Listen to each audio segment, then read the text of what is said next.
The marble floor of the throne hall had drunk blood for 4,000 years, and it was thirsty again. Every stone in the chamber remembered a kneeling king, a weeping queen, a child sold for tribute. The Draveni called it the floor of lessons. Today it would teach another. High Warden Hask sat above it on a chair carved from a single black tooth, pulled from the jaw of some long-dead beast no living Draveni could name. He was old, by the standards of his people. His scales had gone the color of cold iron, and the crest along his spine had thinned to a row of pale spikes. He had seen 73 species kneel on this floor. He expected 74 by sundown. The conclave of submission was a quiet thing. There were no drums, no banners, no shouting. The chamber held only the throne, the council ring of 7 war priests, and a thin lane of empty stone leading to the great doors. Subject species were dragged down that lane in chains. New species walked it on their own legs if they were wise. The doors opened. A man walked in alone. He wore a plain gray coat. No armor, no badge of rank, no escort behind him. His hands were empty. His face was calm in a way that made one of the war priests shift in her seat.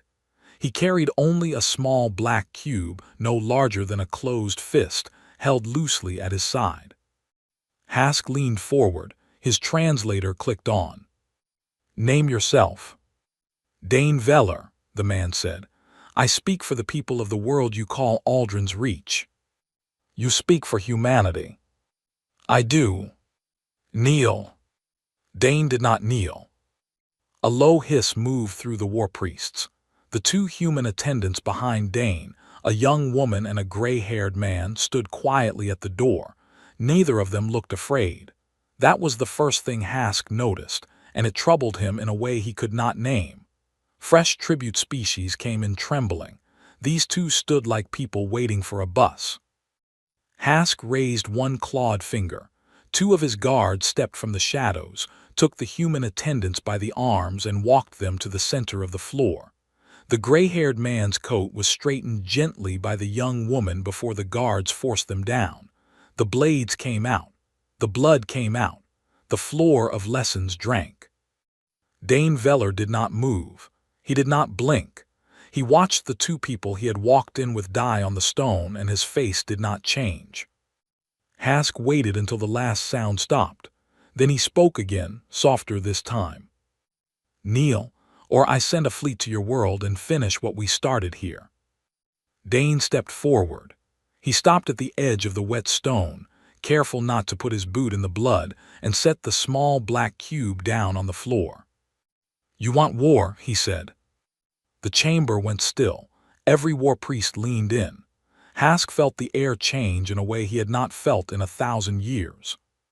Dane looked up. His eyes were gray, the same gray as his coat, the same gray as a winter sea no Draveni had ever seen. "Then watch your worlds burn." He turned and walked out. The guards stepped aside without being told. None of them could remember afterwards why they had moved. The great doors closed behind him with a soft, almost gentle sound. The cube sat on the floor where he had left it. It did not glow, it did not hum, it did not do anything at all. One of the war priests, a thin male with a clipped crest, walked down to it and tried to lift it. He could not. He tried to push it. He could not. He bent close and tried to scan it with a hand reader. The reader showed nothing. No mass. No heat. No metal, no plastic, no field of any kind. It was, by every Draveni instrument ever built, not there. But it was there. Hask ordered the chamber cleared. He sat alone on the black tooth for a long time, watching the cube. Outside, his clerks were already drafting the order for the punishment fleet. 3 cruisers were dispatched to follow Dane Veller's shuttle to the edge of sacred space and destroy it the moment it crossed. The hegemony did not let insults walk away. The cruisers reported contact. They reported pursuit. They reported the shuttle entering an empty stretch of dark between 2 old jump beacons. Then they reported nothing at all. Hask received the silence with a tight jaw. Sensor failure, he was told. A bad relay. The cruisers were turning back. They would be home in 2 days. He did not sleep that night. He sat on the black tooth and watched the cube. Near dawn, he thought he heard it hum, just for a moment. A soft, low sound, almost a breath. He stood and walked down to it. He put his ear close. The hum was gone if it had ever been there. When he straightened up, he saw something he had not seen before. A single line of script had appeared on the floor beside the cube, etched into the marble as cleanly as if it had always been there. It was written in Old Draveni, the dead script of the founding emperors, a tongue no living tongue spoke.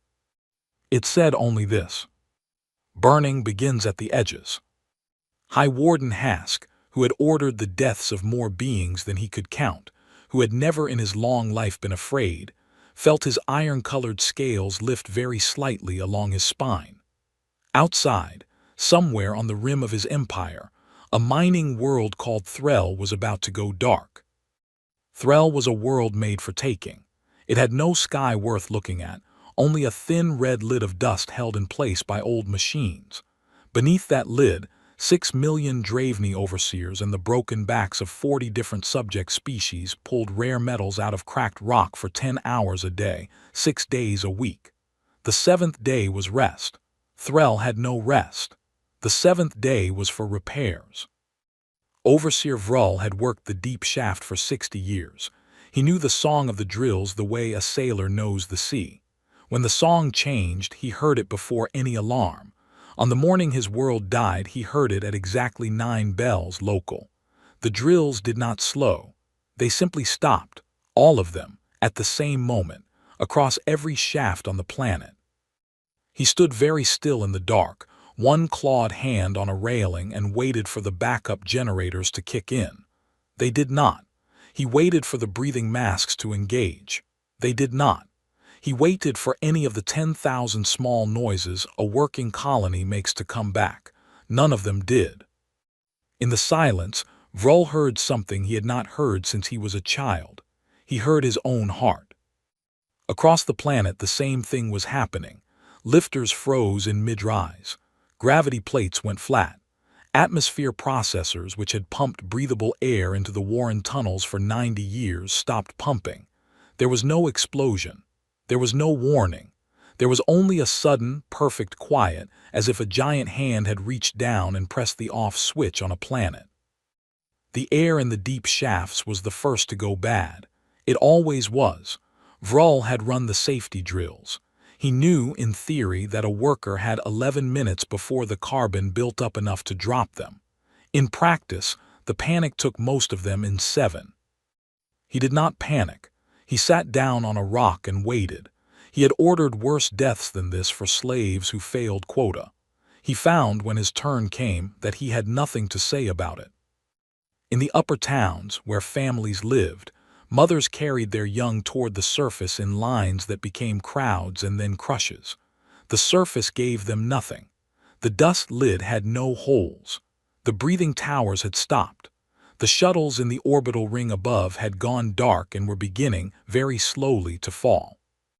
9 hours after the drill stopped, Threll was silent in every voice it had. The hegemony fleet arrived on the 2nd day. They came hard, expecting an attack, weapons hot. They found nothing to shoot at. The orbital ring was a slow ruin, its ships drifting in lazy spirals. The planet below answered no calls. The first landing party went down in full armor, expecting an ambush. They found a city laid out the way a city should be, only emptier. Houses stood with their doors closed. Shops stood with their goods on the shelves. Vehicles stood neatly in their bays. There were no bodies in the streets. The bodies were in the squares. Every square in every town on Threll had been arranged the same way. 6 million Draveni and the bodies of every subject worker laid out in long, neat rows. Hands folded. Eyes closed. Children placed beside their parents, smallest to tallest. Not a wound on any of them. Not a sign of struggle. They had been carried, every one of them, after they died. The landing party's commander, a hard old veteran named Vask, walked through the central square of the capital and could not make his hand work the report button on his collar for a long time. When he finally did, he did not have words for what he was seeing. In the center of the central square, a single line had been etched into the stone. Old Draveney script, the same dead tongue-high Warden Hask had seen by his cube. It read only this. This is one. Korvask, who had personally led the sacking of 3 worlds in his career, sat down on the stone beside the line and put his head in his hands. His second in command, a younger officer who had never seen a dead child before today, was being sick into her helmet a few paces away. Neither of them spoke for a long time. Far away in the throne hall on the capital world, Hask received the recording. He watched it 3 times, then he ordered the cube destroyed. His engineers tried. They brought hammers. The hammers bounced. They brought cutting torches. The torches went out the moment they touched the surface of the cube, as if the air around it had decided fire was no longer permitted. They brought a plasma drill rated to chew through a battle cruiser's hull. The drill stopped working. They brought a small atomic charge, the kind used to crack open asteroids, and laid it against the cube and ran. The charge did not go off. The engineer who had armed it could not, afterward, remember pressing the switch. He was certain he had. The switch said he had not. By the end of the 3rd day, Hask stopped sending engineers. He sat on the black tooth and looked at the cube and at the line on the floor beside it. Burning begins at the edges, it said. He thought about Threll.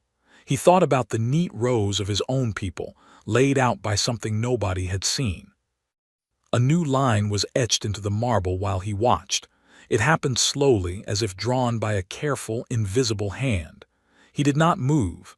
He did not call for guards. He let it finish. The new line said, "Now the second." The shipyard moon of Olin had been building warships for 900 years without a single failure. Its containment fields were sung about in Draveney training schools. The young engineers who served their first posting there were told on their first day that Olin had never lost a ring, never lost a dock, never lost so much as a single welding torch to its own systems. The fields were perfect. The work was sacred. On the 4th day after Threll, the fields turned themselves off. A new cruiser, half-built and held in place by nothing but those fields, fell into its own dock. The dock fell into the next dock. The next dock fell into the ring. The ring, no longer held, fell into the moon. 80,000 workers died in the first minute. The moon itself cracked across its short axis and began, very slowly, to come apart. The hegemony's military news network did not report it. The rumor spread anyway, the way rumors always do, in the quiet voices of cousins and old friends. By the time the official silence had become a wall, every Draveney on every world knew that Olin was gone. Then Velm went gray. Elm was an agri-world, a green and gold thing that fed 19 colonies. Its fields were tended by the children of a subject species so old that no one in the hegemony remembered their original name. On the 5th day after Threll, the workers walked out of their barracks at dawn and found that every plant on the planet, from the deep-root grain to the small flowers that grew in the cracks of the roads, had turned to gray ash overnight. The ash held the shape of the plant for a heartbeat after it was touched. Then it fell. 19 colonies were now 19 days from famine. On the 6th day, the Military Academy world of Harran reported a strange incident. Every weapon in its armories, from sidearms to siege guns, had been quietly taken apart in the night. Each piece, down to the smallest spring and the tiniest screw, had been stacked into neat pyramids on the parade grounds. The guards on duty had seen and heard nothing. The cameras had recorded nothing. There were no footprints. There was no forced entry. There were 40,000 pyramids on the parade grounds when the sun came up, arranged in long, perfect rows, like a city for ants. Hask convened his war council. 12 old males and 3 old females, the hardest minds in the hegemony, sat around a black table and tried to understand a war in which no shot had been fired. "Find their world," Hask said. "Find Aldrin's Reach." The probes were sent. The probes did not come back. Or more precisely, some of them came back with empty memory cores, as if their journeys had been carefully unread. Two of them came back with one image each. Both images showed the same thing: a small gray coat hanging on an empty chair, somewhere with no walls and no floor, only a soft dark that the cameras could not measure. A human freighter was captured near the rim, boarded with overwhelming force. The boarding party expected resistance. They found a small crew of 6 humans sitting at a wooden table eating something that smelled of bread and onions. The humans offered them food. The boarders refused, of course. The humans shrugged and kept eating. The senior interrogator, a Draveney named Sen Alier who had broken 60 species in his career, took the eldest of them, a woman named Pel Arden, into a sealed room. He had every tool he needed. He had every drug he had ever used. He had 30 years of practice at finding the soft place in a mind. Pel Arden smiled at him. She was not young. Her hair was the color of old iron like Hask's scales, and her eyes were the same gray as the man who had stood in the throne hall. "You're going to ask me about Earth," she said, before he asked anything. "I am going to ask you about Aldrin's Reach." "That's not where we live." "Then where do you live?" She tilted her head a little. "My grandmother lived on a world your fleet burned in the 2nd century. She was 12 when she got out. She watched her brothers die from a ship window. She raised my mother in a cargo hold. My mother raised me in a corridor." "You will tell me where Earth is." "No," Pel said gently. "I will tell you a story instead. Would you like to hear a story?" Sen Alier lifted a small silver device. He had used it on minds harder than hers. He pressed it to her temple. The device did nothing. It was switched on. The lights on it were green, but it did nothing. "My grandmother," Pel said in the same gentle voice, "used to say that the universe is not made of stars. It is made of choices. Your people made a choice 4,000 years ago. We have been waiting a long time to answer it." Sen Alier felt his chest tighten. A cold pain, a wrong heartbeat. He stepped back. He reached for the call button. He could not find it. He was dead before he hit the floor. The boarding party found him an hour later, sitting upright in his chair, eyes open, a small, surprised look on his face. Pel Arden was no longer in the room. The cameras showed her walking out through a wall. The wall, when checked, had no door in it and never had. In the throne hall, a third line appeared on the marble beside the cube. It said, "Now they will watch." In the slave warrens of Tessithri, an old male named Penrull was teaching his grandson how to dig faster than the overseers expected. It was a small art, passed down for 6 generations. You dug at full speed for an hour, then slowed your arms in a way the cameras could not see, so that your body kept its strength for the long years ahead. Penrull's grandfather had taught him. He was teaching the boy. The boy was 8. He had small hands. He was learning. A stranger came down the Warren shaft that night when the lights were low and the overseers were drunk. The stranger was not Draveney. The stranger was not any species Penrull knew. It looked like a thin shadow with 2 eyes, and when it spoke its voice was inside Penrull's head, soft and very polite. "You are the elder of this warren." "I am." "Would you like a weapon?" Penrull, who had spent 90 years bent over rock, who had buried 2 sons in the dark, who had seen his daughter sold to another world when she was 9, looked at the shadow for a long time. "Show me," he said. The shadow opened one of its hands. A small thing lay on its palm, no bigger than a stone. It looked like a stone. It was not a stone. "It will not be found," the shadow said. "It will not be taken. It will not run out. You will know when to use it. You will know how. Do you accept?" Penrull looked at his sleeping grandson on the dirt floor. He looked at the small stone. He took it. The shadow gave one to every adult in the warren. Then it left. By morning, no one could remember exactly what the shadow had looked like, but every adult had a small stone in their pocket, and every adult, somehow, knew how to use it. The same night on 40 other worlds, the same thing happened. The hegemony did not know yet. The hegemony was busy. High Warden Hask, sitting on the black tooth with the cube at his feet and 3 lines of dead-tongue script beside it, made the decision he had been resisting for 10 days. He stood. He walked, for the first time in 20 years, out of the throne hall and onto the high balcony that looked over the capital city. His voice, broadcast on every channel, was the voice of a hegemony that still believed in itself. "The inner fleet will assemble," he said. "All 11,000 ships, every cruiser, every battle hull, every drop carrier. We will go to the world they call Aldrin's Reach. We will burn it down to the soil. We will burn the soil. We will burn the air above the soil. We will leave a black mark in the sky where humanity used to be, and the 73 species will see it, and the lesson will be remembered for 10,000 years." The capital cheered. The fleet assembled. It was the largest gathering of warships the hegemony had ever made. The captains were the best of the best. The High Admiral, a female named Drev Korin with 300 years of command behind her, lifted her claw, and the 11,000 ships made the long jump together.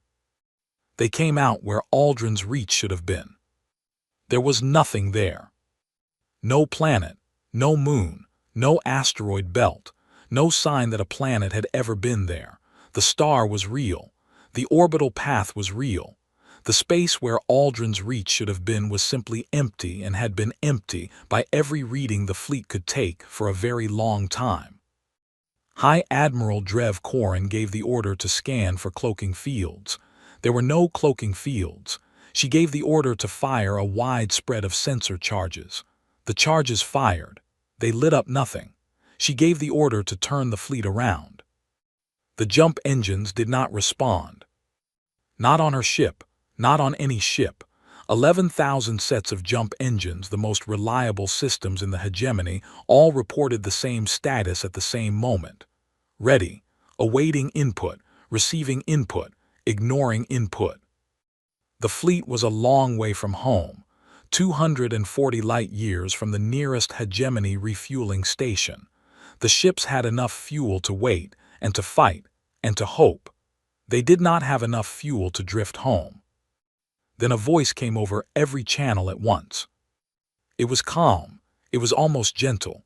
It belonged to a man in a plain gray coat. "Aldrin's Reach was a story," Dane Veller said. "We have been telling it for 200 years. We told it so we could see who came looking. You came, thank you." The High Admiral tried to cut the channel. The channel could not be cut. "Our world is not where you think it is. Our world is not anywhere you can think. We learned some time ago how to fold a small layer of space around a single sun and tuck it sideways out of the way. Your instruments cannot read sideways. Your fleets cannot fly sideways. Your war cannot reach us." Drev Korin stood very still on her bridge. She had 300 years of command. She had never once been afraid in any of them. She was afraid now. "This is too," Dane Veller said. The lights on every ship in the inner fleet went out at once. The air recyclers did not. The gravity did not. Only the lights. 11,000 warships sat in perfect dark, fully alive, fully crewed, fully unable to move, in a part of space no one would come looking for. In the throne hall, a 4th line was being written. It said, "Now the inside."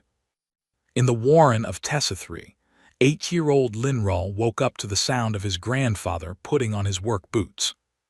It was an hour before the bells.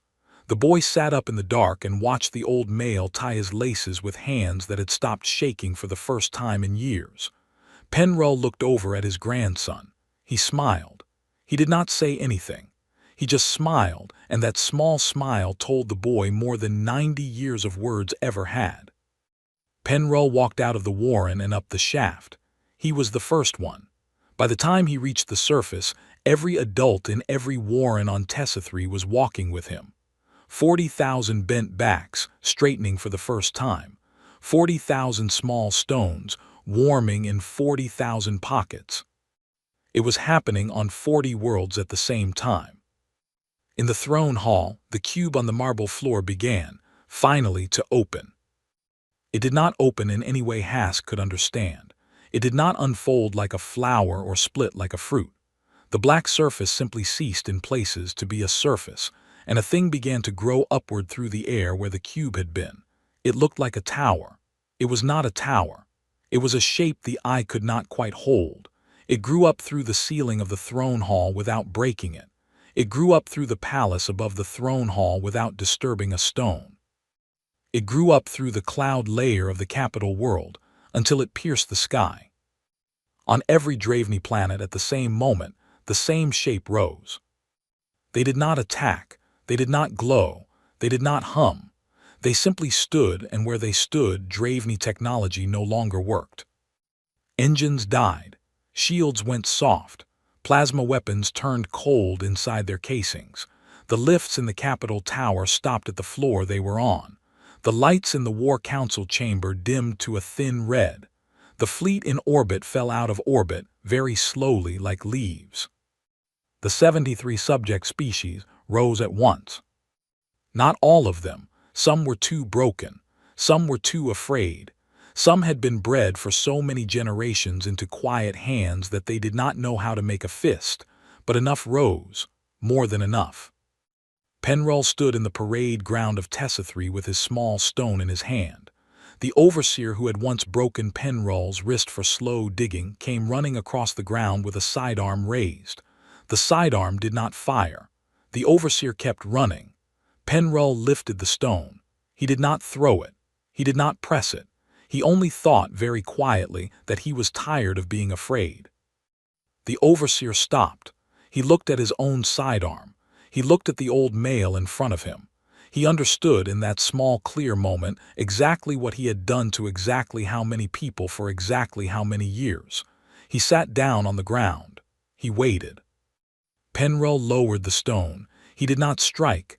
The other workers walked past him toward the overseer's tower. They did not run. They did not shout. They walked. The overseer watched them go. It was happening on 40 worlds at the same time. On a moon in the hegemony heartland, a quiet uprising of 3 different subject species opened the gates of a slave city and let 4 million people walk out into a dawn they had been told they would never see. On a desert planet far out on the rim, a single old female who had been a slave queen in her youth led her grandchildren up the steps of the governor's palace, and the guards laid down their weapons because the weapons would not work, and because, somewhere deep beneath the obedience trained into them, the guards were also tired. In the throne hall, High Warden Hask stood up from the Black Tooth for the last time. He walked alone out of the chamber. There were no guards. The guards had stopped being guards an hour ago. He walked down the long stone hall that had been built by hands he had never thanked. He walked out the great doors of his palace and into the public square below, on foot, for the first time in his life. A man was waiting on the lowest step. Dane Veller wore the same plain gray coat. His hands were empty. His face was calm. Hask stopped 3 steps above him. "Do you understand yet?" Dane asked. Hask did not answer. 4,000 years, Dane said. 73 species, worlds we will never know the names of, a floor that drinks blood, a throne made of a tooth, a whole machine built on the idea that some people are made to bend and other people are made to break them. He paused. He looked up at Hask with those gray winter-sea eyes, and the only thing holding it together was the belief that nobody could touch you. Hask, who had ordered the deaths of more beings than he could count, who had never in his long life been afraid, found that his iron-colored scales were lifting along his spine again, and that his eyes were wet, and that he did not know what to do with his hands. He sat down on the steps. He wept. Dane Veller watched him for a moment. He did not look angry. He did not look pleased. He looked, more than anything, tired. He turned and walked away across the square. Behind him, the shape that had grown out of the cube began, very gently, to come back down. Somewhere in the dark, the inner fleet's lights came back on. A small boy on Tessithree stood at the mouth of the Warren shaft and watched a sky he had never seen properly before. The dust haze was thinning. The gray lid that had hung over his world for as long as anyone could remember was breaking up in slow, drifting patches, and through the gaps he could see a pale blue color he did not have a name for. His grandfather stood beside him with one heavy hand on his shoulder. Penrull did not say anything. He did not need to. The boy was learning what a sky was. That was enough. Across the old hegemony, the same lesson was being learned in 40,000 small ways. Humanity did not stay. That was the part that surprised the surviving Draveney most of all. They had expected occupation. They had expected garrisons, magistrates, tribute lists with their own names on them this time. They had expected the wheel to turn the other way and crush them as they had crushed others. It did not. The towers came down. The cube closed and disappeared. The inner fleet, drifting in its folded patch of dark, found its engines working again one morning and was given a single set of coordinates. The coordinates led home. The ships went home. Nobody fired on them. Nobody followed them. They arrived to a capital world that was no longer a capital, and a hegemony that was no longer a hegemony, and homes that were, in most cases, still standing. The 73 species were given the wreckage and told one thing: build something better or do not, but never come looking for Earth. In what had been the throne hall, Dane Veller stood before the surviving Draveney High Council. There were only 9 of them left. The others had taken their own lives, or had been quietly removed by their own people in ways nobody talked about. The 9 sat on plain wooden chairs that had been brought in to replace the black tooth. The tooth was gone. Nobody could remember seeing it leave. High Warden Hask sat in the center chair. He was not High Warden of anything anymore. He was an old male in a clean gray robe, and his iron-colored scales had gone almost white. Dane spoke quietly. You wondered, I think, how we did it. Hask nodded once. 2 centuries ago, Dane said, your fleet burned a small world on the far side of the rim. You did not bother to learn its name. The species on it was old, older than yours. They had outgrown their own empire long before yours was born, and they had chosen to live quietly because they had seen in their own history what empires do. Your fleet came anyway. They burned it anyway. He paused. 1 ship got out, 11 survivors. They drifted for 40 years before they found us. We were a young species then. We had only just learned to leave our own world. They taught us many things. They taught us where the old powers lay buried in the deep places of space, the things older civilizations had built and left behind. They taught us how to fold a layer of space sideways. They taught us how to make a small black cube that could not be broken. They taught us how to listen to an empire from very far away and learn its weak places, slowly, over generations. They taught us patience. And then they died, the last of them, in our care. They asked one thing of us before they went.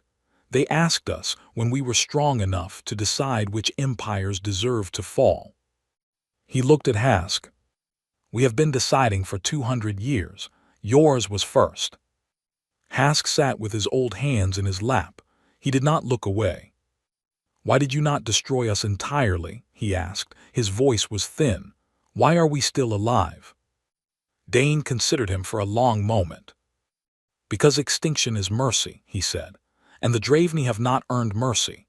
You will earn memory instead. Every Draveney alive today will live out the rest of their life knowing exactly what they did, exactly who they did it to, and exactly how easily it was undone. Your children will be born into that knowing. Your grandchildren will be born into it. Your great-grandchildren may perhaps be born into something else if the lesson takes. That is up to you. We will not be watching. You will not be watching. We have other empires to consider, Dane said. He turned to go. The 9 old Draveney watched him walk toward the door of the chamber that had once been their throne hall. At the door he paused. He looked back. He did not raise his voice. He did not need to. You wanted war, he said. We gave you a lesson. Pray no one ever has to teach it twice. He stepped through the door and was gone.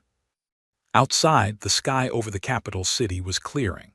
In a small warren on Tessithri, an 8-year-old boy named Linrol was learning the word for blue. On a desert rim world, an old female who had once been a slave queen was holding her great-granddaughter up to feel the wind. On 40 other worlds, in 40 other small ways, a long, quiet kindness was beginning that had no name yet because nobody alive had ever lived inside one.